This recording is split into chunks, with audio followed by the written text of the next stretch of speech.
قل لو كان البحر مدادا لكلمات ربي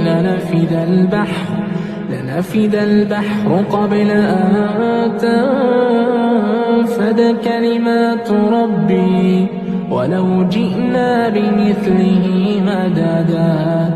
قل إنما أنا بشر مثلكم يوحى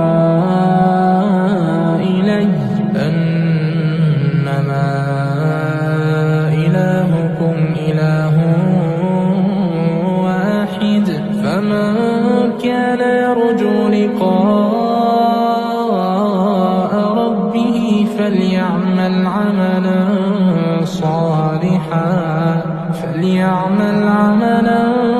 صالحا ولا يشرك بعبادة ربه أحدا.